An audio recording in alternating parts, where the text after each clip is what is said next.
เซอร์เด้อเอาอีเมลเฮาวันน้ำทิพย์ได้ไหมเด้อ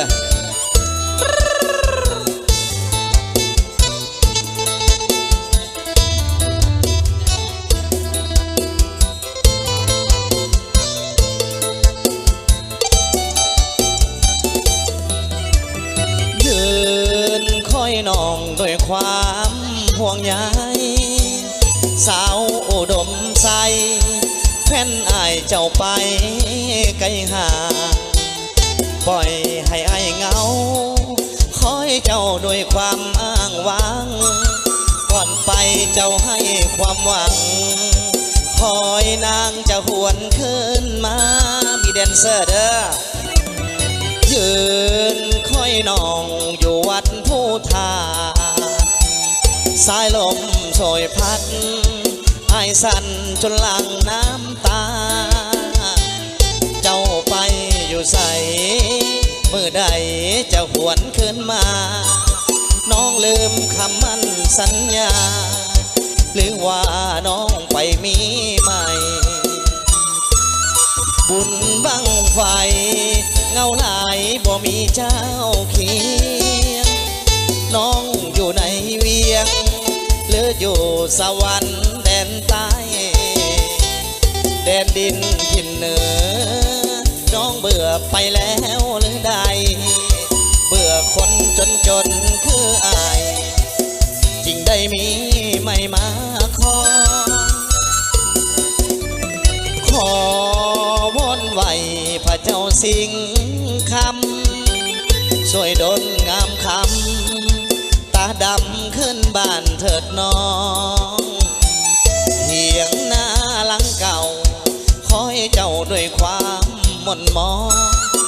ทุกวันอายตั้งตาคอยน้องคืนอุดมใสเอาเกี้ยวเด้อเฮ้ยเฮ้ย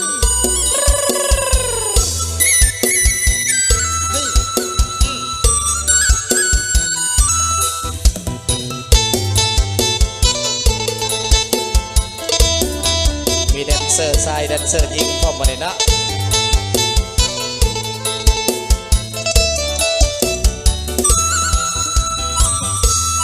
บุญบังไฟเงาหลายบ่มีเจ้าเคียงน้องอยู่ในเวียงหรืออยู่สวรรค์แดนใต้แดนดินทิ่นเหนือน้องเบื่อไปแล้วหรือใดเบื่อคนจนคืออายจริงได้มีไม่มาขอวอนไหวพระเจ้าสิงคำช่วยดลงามคำตาดำขึ้นบ้านเถิดน้องเพียงหน้าหลังเก่าขอให้เจ้าด้วยความหม่นหมองทุกวันอายตั้งตาคอยน้องคืนอุดมใสขอบใจพ่อลุงเลยเด้อผลงานเพลงนี้ต่อเนาะขอบใจเด้อน้ำใจถิ่นเดี๋ยวลุงที่มอบให้เนาะเจ้ากลับขึ้นหาจากลาดลูกไปแล้วกันเด้อ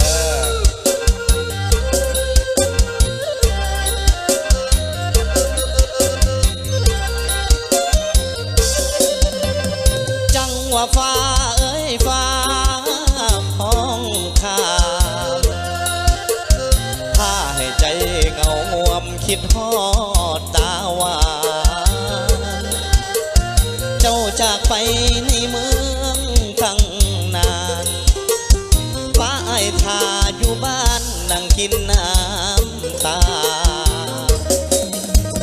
เจ้าคงลืมแล้วน้อคำเว้าลืมกระโดดต้นเก่าบอนเฮาสัญญาว่าจะคืนมาบ้านซอยอ้ายดำนาเพราะจนเข้าเธอพายังบ่ได้ข่าวเห็นฟ้าอุ้มคนเบิ่งคือมีคนอุ้มน้อง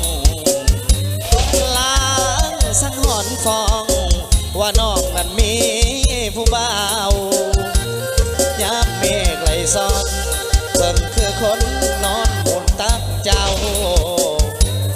น้ำตาไหลยาวในข่าวเมฆไหลเวียนวนจังว่าฟ้าเอ้ยฟ้าห้องลายไอ้ยันน้องเปลี่ยนใจคือฟ้าสั่งฝนเห็นฟ้ายิกคิ้วไอ้แห้งเป็นห่วงหน้ามนเห็นฟ้าอุ้มฝนเบิ่งคือคนอุ้มน้องน้ำใจทิพย์กลับมาเลยเด้อทางเจ้าภาพเฮาเนาะ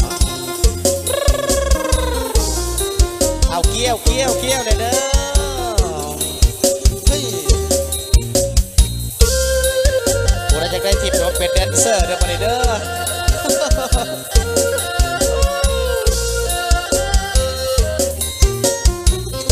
เห็นฟ้าอุ้มฝนเบิ่งคือมีคนอุ้มน้องล้างสังหรณ์ฟองว่าน้องนั้นมีผู้บ่าวยามเมฆไหลซ้อนเบิ่งคือคนนอนบนตักเจ้า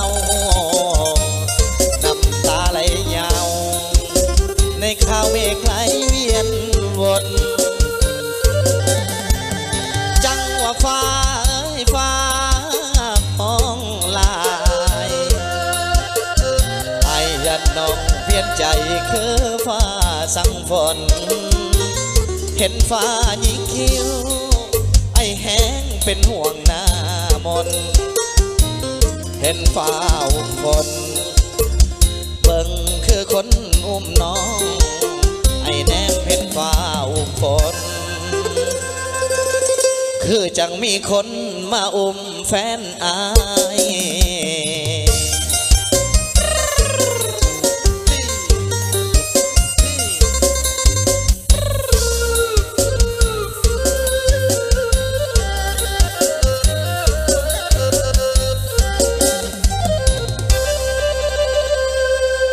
ขอบใจเด้อขอบใจเบิร์ดทุกคนขอบใจเบิร์ดทุกคนเนาะและไม่ได้ก็ขอบใจพิเศษเด้อทางอีเมลเฮาเด้อมาเนี่ย